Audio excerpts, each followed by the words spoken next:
Hello, it's been a while since we've gone live, but we're back. James is with me. James, hello, how are you? Not bad. It's cold in Leicester today. Obviously not Canada cold, but it's cold for here. It's not too bad. I think it's like 6 degrees Celsius here, which is still warm considering it's like winter. But yesterday we faced Manchester City, and before that we faced Everton midweek on Wednesday. We didn't do a show live after that because work and life. It's hard when it's midweek, and that game ended super late as well. So those are our excuses. But yeah, Man City result yesterday, a 4-1 loss with the King Power. James, you were at the game. How was it? After the first 90 seconds, I was getting really excited. I was like, here we go. This is going to be a good game. Um, but Man City, I, I'm not going to say we were bad. I thought we played okay. Teams like Man City are just a different class, if I'm perfectly honest. Um, Mm-hmm. Caroline Weir was amazing and deserved the goal. Um, for me, it was difficult. We played a low block to try and defend as much as we could. But after going 1-0 up, I didn't think we could defend for 88 minutes. Yeah. And Lauren Hemp was causing so many issues. Like she was on fire yesterday. But you mentioned that being excited after like the 90 seconds. I had like the game on my phone because it was at like 7 a.m. for me. So I still wasn't like fully awake. And I was like in the middle of getting ready as it was on. And I just started hearing like the commentators talking about like a goal. And I was like, oh, like, did I randomly like hit a highlight reel from like another game because it was only a minute in? And I see that Sigsworth scored her first goal for us, and how did it feel seeing that at the King Power? What was the atmosphere like there? Like what was the reaction to scoring within the first minute? The reaction was amazing. Everyone was so excited. It it kind of it went through to it as 1-on-1. It was one of the moments you're like, please don't miss, please don't miss, please don't miss. And she took it well, if I'm perfectly honest. She took the goal really, really well. And the stadium just erupted. It was just one of them moments that, yes, we've not seen many goals down the King Power for the women. And it was just great to have all the fans there and seeing that. I know that Ash scored in the week, Mm-hmm. um, which was a great volley. But at Burton's ground, there weren't as many there. But yesterday, seeing her score in front of that crowd was amazing, and I think it helped to lift the players because you could see after that they seemed to be Mm-hmm. a bit more buoyant. Yeah, and we saw the celebrations and everything, and everyone, you could tell it looked like it meant so much to them. And just kind of looking at that starting lineup, what did you think looking at that initially? Because when I first saw it, I was surprised to not see Flint, but I noticed that she kind of got like her foot something with it against Everton. She was taken off around halftime, so I thought, maybe she's picked something up and they're just kind of resting her a little bit. I was still a little surprised to see her on the bench, but like I said before, we don't know if it was injury or needing to rest or whatever it was. But what were your thoughts about that starting 11? I thought they would play a low block. I thought I knew that. You could see by the back four, four sat in front of them. You got two banks of four basically. To try and stop their midfield. I think personally, the formation works, but I Mm-hmm. don't think it works with our personnel. If I'm perfectly honest, um, Sam Tierney seems to be CDM again, and she's a right back. Let's be honest. And you could see that every time Man City attacked down that side, she because of the way she plays, she was dragged down that side, which sometimes left space in the middle. So I think it's the right formation. I just don't think, due to injuries, etc., I just don't think we've got our midfield sorted yet. Yeah, there were definitely moments where City was kind of taking advantage of those little spots that were left open in the midfield. And yeah, injuries. But speaking of midfield and injuries, we've got Sophie Barker back, which I was so excited to see. Not only because do we have a midfielder back, but also we have her leadership back, and you can tell that she makes a massive influence across the entire pitch, not just in the midfield, but for everyone. I was just so happy to see her coming on. I was like, yes, she's back.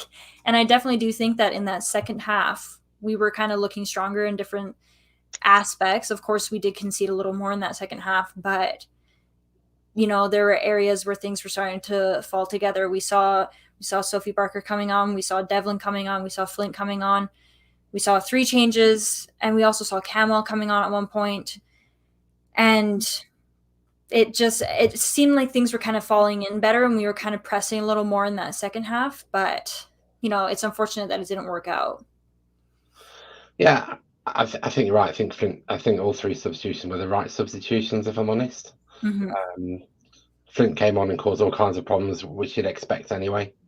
Um, Yeah. Charlie played really, really well. She did some great running across the ball as well as from side to side to making sure the flanks were getting the ball a lot more, I thought. Hmm. And she's really good at that. We all know how great she is at putting her foot on the ball and thinking what to do next. Yeah. Um, so I thought, yeah, that was great. I think when Barks came on and she got the armband, it kind of boosted the crowd as well because you kind of, your captain's back as well as the players. And there was that Hmm. moment that everyone was getting quite excited because she came back. And then when she was in midfield, it seemed a lot more settled. Yeah. Because obviously she's got that experience of what it's like to be that midfield anchor. And she can help position people. So I thought we looked a lot more, although we could see, I think we looked a lot more solid when she came on. Yeah, definitely. And speaking of Charlie, I noticed that kind of in that midfield a little bit, that seems like they're attacking a bit more, but we also kind of need that like defensive mid in a way. And I find when Charlie came on, she's able to kind of intercept and get in there and help defend when needing to defend. And she's also able to kind of push things forward and offer creativity for Flint and Sigsworth to be able to make that run forwards. And that was like another thing that I kind of noticed in the first half that we were struggling with a bit is that we saw Sigsworth and PBG both on the ball at times, both with chances, both making these rapid runs, but no one was there in support of them. It kind of seemed like everyone's kind of sitting back a bit and no one was up there. And we saw an instance where like PBG was left with like four City players around her because she had no one to give the ball to take a shot on goal. So I think that's another we saw when Flint came on that change because she became another option to be able to kind of offer that outlet of needing to pass back and forth if needed or just a little escape plan from opposition like defense coming at you. And same with Charlie. And so I'm wondering what we're going to see in our next game. If he's going to go with that same starting 11, if he's going to put Flint in, if he's going to be putting Charlie in. It's really hard to say what's going to happen right now. And it was even more surprising seeing we saw Broom coming off. It was like, what, the 36th minute? Because Hemp was just making things like difficult for her down that side. And so it's going to be interesting to see what Jonathan selects for the next match because I feel like every single game is unpredictable. Whether it's formations or starting 11, we never know what he's going to do. No, and I did a bit of analysis which I'll probably. So this is in the 20th minute with 1-0 up. You'll see there's basically two banks of four that sit in front of each other.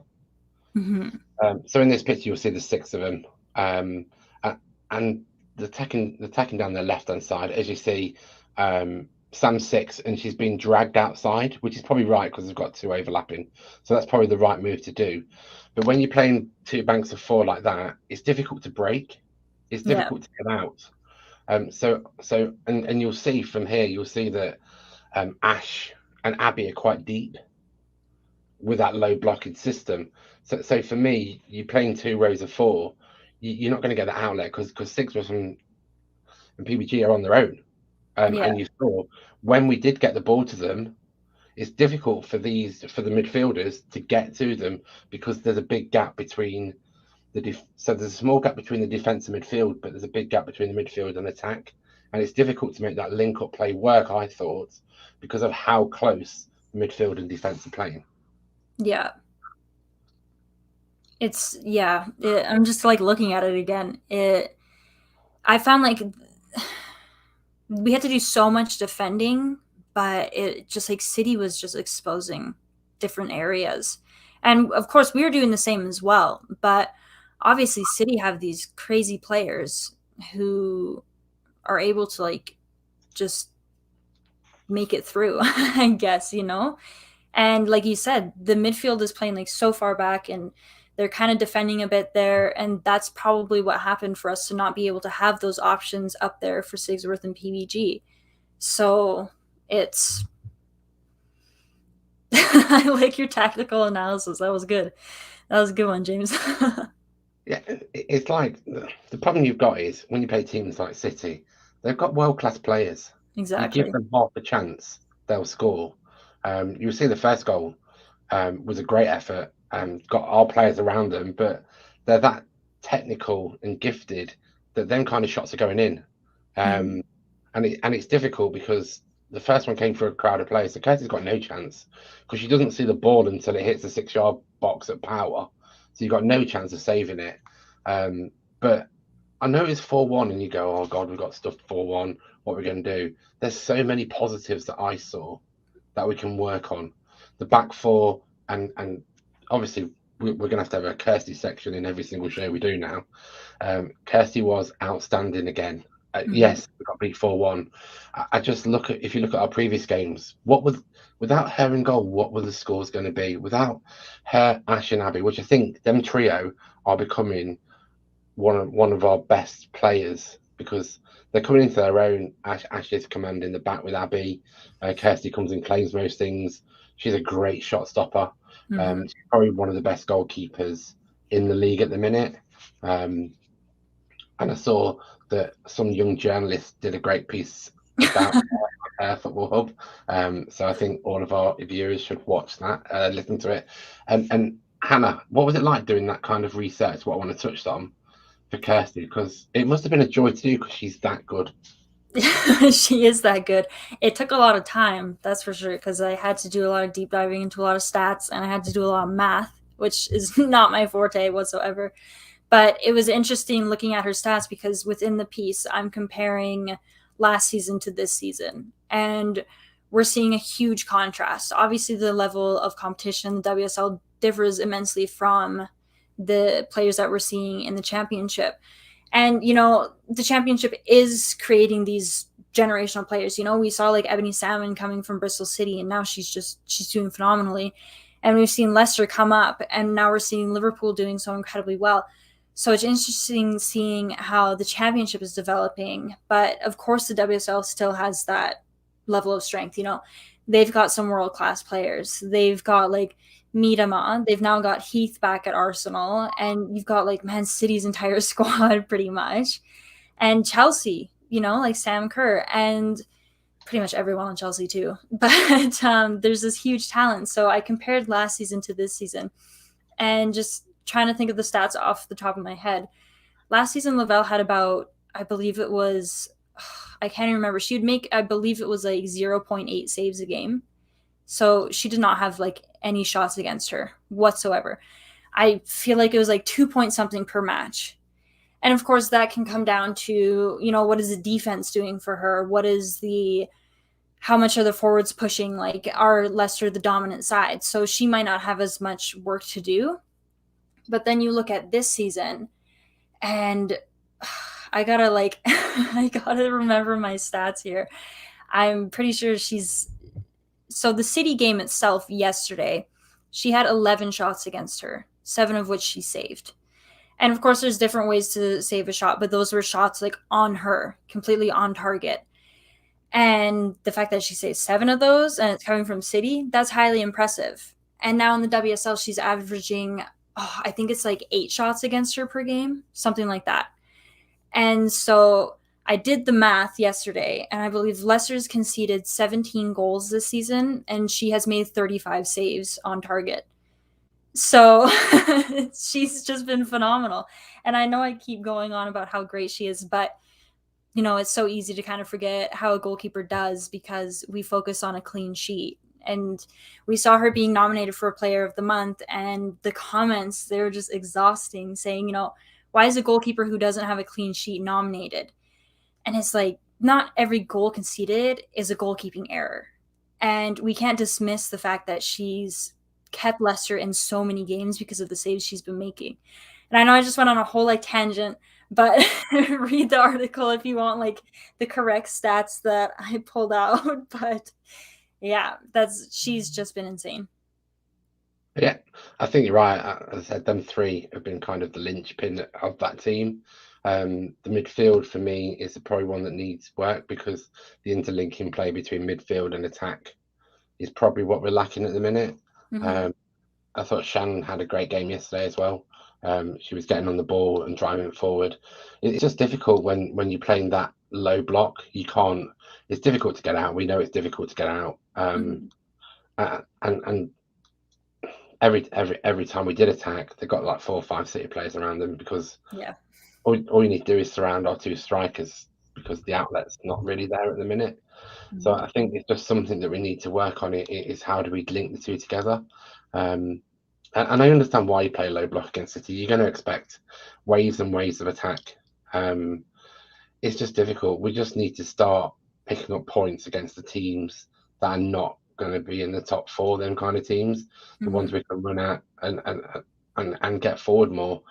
Because that link up play has been there. Villa game was outstanding. Link up play was there. Um, even Everton. At the start of the Everton match, the link-up play was there, so it is there against these one teams that you wouldn't call the top four, Yeah. and they're the teams we need to be getting points against. Sometimes these games against the big four are just like bonus games. Um, Mhm. although they can demoralise you. Let's not joke about that. But I think the top four are probably the ones you go, they're the bonus games. The Chelsea's, the Man City's. I mean, look at Arsenal yesterday, completely Yeah. on fire and destroying every single team. They're probably your bonus matches. The core ones are your Birminghams, your Readings, your Mhm. Villas, your West Hams, your Evertons. They're the five that you need to be hitting them and probably playing like cup finals now to try and get some points on the board. Yeah, exactly. It's it's so hard to predict like how the season's going to go, and I know we always say this, but I know that Reading kind of put up a fight yesterday as well, which I was kind of like, oh, like Reading's starting to pick things up. But I just kind of want to put this comment up here, James, because it's interesting that he's saying, or they're saying, lack of experience has cost them so far this season. We're the youngest team by quite some distance at this level. Our average age is 22. The next team's average is 26. That's a big gap. I think that there's a lot of experience within this squad that isn't recognized. We have so many players who have WSL experience. We've got Broom, Pike, Sigsworth, McManus, um, Devlin, Lavelle, Kane. Like, we have so many players who have this WSL experience. Sure, they're young, yes. But if you look at like PBG, I believe it was PBG, she went through like Arsenal's academy. They've had like training and stuff like that. And so I don't think we can just like kind of say it's lack of experience that's cost him this season. Like, I totally see where you're coming from with that comment. I do. But I think it's kind of looking at it, it's a fairly new squad. A lot of these players haven't played together until this season. And this is Leicester's first time in the WSL up against opposition that have like world class players. So it's not going to be easy. And we haven't had an easy run of games either. Having City and Chelsea like back to back with Everton midweek. And I do genuinely think that if we took that Aston Villa win at the start of the season, things could be completely different. I feel like that would have boosted confidence like no tomorrow. But the fact that they lost that game, like that was just an unlucky loss. I think that's kind of sat with them in a way. But I don't know what you think of what's said there, James, but I don't know. I think there's so many different aspects that kind of lead up to what's been going on. I think so. I think you need a blend of youth and experience in that. Mm-hmm. I think with Safe coming back, I think we'll see a big improvement because at times what we've missed is someone that's experienced like her and good like her that's going to put Mm-hmm. a foot on the ball and kind of calm it down a little bit and bring the Yeah. defense into it, bring the midfield into it, and just slow the game down a little bit and put a mark on it. Rather than trying to hit everything at pace, we know that Kane and Shannon will just run for forever and ever at pace. And their young heads sometimes decision making might not be the best, but it needs that experience there as well to put the foot on the ball and just say, "Hang on a Mm-hmm. minute, we've got a game plan here. Let's stick to it." Um, Yeah. and I think we may have missed that at times. And I think seeing her back, we'll start to see a huge improvement. Yeah, definitely. It's really good having her back because, yeah, she does offer that experience. And I agree that experience is good. Yes, absolutely. I wasn't saying like, oh, just toss all the older people out. Um, but I think we have to acknowledge the fact that a lot of our players do offer experience. It's just, like it's not easy coming up from the championship where you kind of just I don't want to say they walked through it, but it wasn't we didn't wake up thinking they're gonna lose today, like we woke up knowing they'd win all the time pretty much. And there were two instances where that didn't happen. So we had like that confidence last season because they were doing so well, but now they're up against, perennial harder and like everyone. So it doesn't make it easy. And every game we're seeing some type of development or improvement, which I think is great. Yeah, I think you're right. I think also last season unbeaten. They're going to this season and they didn't know what it was like to lose as a team. Mm-hmm. They didn't lose last season. They just don't know what it was like to lose a team. Then when you start losing, it starts to affect your confidence. You need to kind of get that back, get back to what you know best, get back to Yeah. basics, as people would say, and have your game plan and drive that forward. Um, it is difficult to do, yes, but they are getting better. We had Mm-hmm. Jonathan on 2 weeks ago. Was it 2 weeks or last week? I think Something. so. And again, he said they see a lot of improvements with the mentality of the girls as well as the way they play. And I think it is going in the right direction. Let's not beat around the bush. We scored yesterday. It was a good goal. It was a good finish. That kind Mm-hmm. of confidence will help Sigsworth loads because now she in a Leicester shirt can score, and that Yeah. will help the team. And I think next game, I think's Everton, is it in the league? Uh, I don't know. I always get mixed up with Sorry, cup Brighton. games. We've got Brighton Yeah, Sunday. Brighton. Yeah. So we've got Brighton Sunday, great game. I'd expect us to try. I'd expect points on the board this Sunday. Mm-hmm. I think we could probably get a draw from them, if not sneak one. But everyone needs to be on their game. The midfield needs to be on their game. The defense needs to be on their game. I would say Kirsty needs to be on her game, but we know that she'll be on her game no matter what. And the same with the attack. Flint and Sigsworth need to be on their game. They need to take the chances. I think every game we've watched this season, there's been chances. We're just Mm-hmm. not clinical enough in some areas. But that Right. clinical, I think, is coming. We're getting better and better as the games go on. Mm-hmm. Um, I just hope we can bring this on Sunday.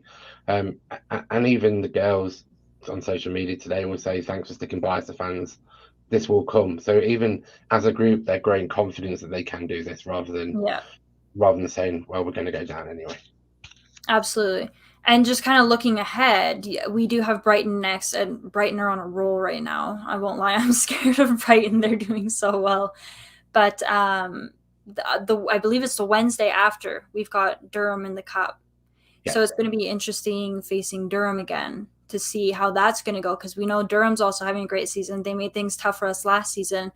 But I wonder if kind of going up against a side that they're somewhat familiar with is going to kind of give them a little sense of like comfort and like a little bit of a break compared to constantly going against basically new sides. These are sides that they did not play against last season. So it'll be interesting to see if that kind of gives them a little bit of a boost or anything. But I definitely think the points are coming. I don't want to jinx anything, but I know the points are coming. We're seeing improvements like every single game. It's just too bad that the results aren't there.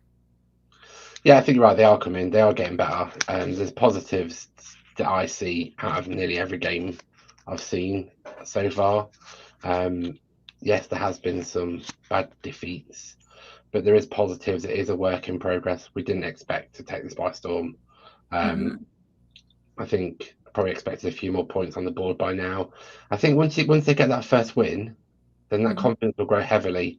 Even first points on the board will be a big relief to them because now we've got points. Yeah.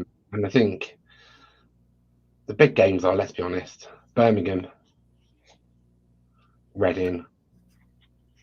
They're the big games. They're Yeah. FA, they're what you'd call FA Cup finals. You give your all, Yeah. you cannot lose. I think Birmingham's the one the week before Christmas, so that'd be a good game to go to. But yeah, I think they'll be up for it, and I think as it's good that you see the squad are all saying just stick with us, we'll get there. Mm-hmm. Shows that they've got confidence, and I know that I speak to Ash, and she's the same. She believes fully that they'll get there, and I think they will. Mm-hmm. Yeah. I if we're seeing the performance that they put against Chelsea, and yesterday they didn't make it easy for City. Of course, there's some areas where it was a little funky, but we're seeing these differences every single game. And they're starting to figure out, what works for them. And if they keep this up, then yes, 100% I agree the results are coming. So we'll just have to see. We'll have to take advantage of the Readings and Birminghams, like you said, but I'm still scared of everyone in the WSL. Like, I feel like every team is surprising like everyone this season. Yeah, it has been difficult to predict injuries, etc. But yeah, like you say, Brighton are on a roll. Hopefully they'll be thinking, oh, here comes Leicester. They've got no points. We'll just roll these over, and they won't be prepared for what's about to hit them. But for me, the game after that, I think it's Everton at home end of November. Mm-hmm. I think that's winnable. We Yeah. played them at the wrong time in the cup. They've just got a new manager. Every team that gets a new manager, always that first game Yeah. goes out to impress the new manager. So Mm-hmm. by the time we play them again, then it's settled down a bit. Hopefully, we can start to try and get some points on the board by then. So I'm hoping that Christmas we've got at least 5 points. That'd be a nice gift. Yeah. I think that Everton are still struggling a bit, so I think Yeah, that's one that we could really capitalize on. But yeah, I keep saying it's so unpredictable. I don't know what could happen. I don't want to say much because I'm pretty sure I predicted that like Arsenal would not do amazing this season, and now they're just like dominant. So yeah. Totally agree with that. I think going forward, also the fans are going to play a massive part in this. mm-hmm. Yesterday at the ground, it was quite loud. Even the away, we're not taking many away, but there's still that noise there. I did say to Joe that I need to buy a drum. Um, every team that's come to the King Power has had a drum, Oh, um, and, really? and it sounds really good. It gets their fans going. They start chanting to the beat of the drum. So I think that's maybe something that we need to do. Going towards Christmas is get us a drum. Maybe we'll speak to the club and see if they can get us a drum. Yeah. See if they're willing to provide. Absolutely. Do you have any final closing thoughts? I don't think I can't even really think of anything else. No, another loss. Players thought it's another loss, but I thought we started to get better. It is difficult when you play teams like Man City. I'd probably, looking the way they played yesterday, I'd also dread when Arsenal come. I don't know if I want to go and watch that. But Arsenal are a tough side, but I like I did said, watch anything Arsenal. can happen. I did watch Arsenal this weekend. They're just unbelievable. Mm-hmm. They're pushing every team aside. They're not even lucky. They're not even close ones. They're not even like 1-0s or 2-0s. They're all 4 or 5-0s. Yep. Not much you can do about it. But they're bonus games to us. We need to concentrate on the Birminghams and the Readings and beat them. Only one team goes down, so you've only got to be above Birmingham. That is going to be my aim. You just want to see Birmingham going down? Well, I think that they're in the same position as us. I know Reading have got points on the board. I think Birmingham are in the same position as us. So I think that the way it's looking at the minute, that's going to be the dogfight. I think Birmingham have 1 point Okay. over us. I'm double checking. Yeah, they have 1 point. They Okay. drew their second game, so there's that 1 point difference. So again, it's a dogfight. Just need to get points. I think what I said earlier, once you get points, this will start to come together. Mm-hmm. Exactly. It's a waiting game. Man, it's going to come together. You know, the girls are aware of it. They know that the points are coming. We know that the points are coming. If it takes time, it takes time. We had set super high expectations for a team that's never been in the WSL. And of course, it's going to be difficult for them. But now they're like really, they're showing what they're capable of. They're making it hard for opposition. So it's just a matter of time until those points come rolling in. Yeah, totally agree. One thing I did want to mention yesterday, one of our partners is her game too.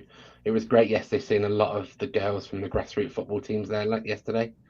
There were quite a lot of them there, and there were quite a lot of girls there with families, and I think it was great to see that we are doing stuff to get girls into the game. And it just, from my point of view, I know we've done quite a lot of work with the club around this. I think it's good that we're trying to attract these kind of girls into the game and maybe get them into the academies.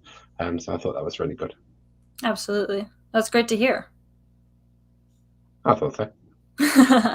For someone that wasn't at the game, that's cool to hear. Yeah, that's awesome.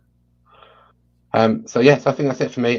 Just one last thing. Anyone that's in the UK, listen to Hannah because she's just about to go on the football forum on BBC Radio. Thank you. Should I do the plugs? Yeah. There we go. So I still mess it up every single time. The Leicester City Women Supporters Club If you haven't joined them yet, hop on board. We have a lot planned this season, and we're super excited about it. And there's a section in the King Power if you want to sit with them, right? Yep, section B1. There you go, section B1. Get your tickets for the next game.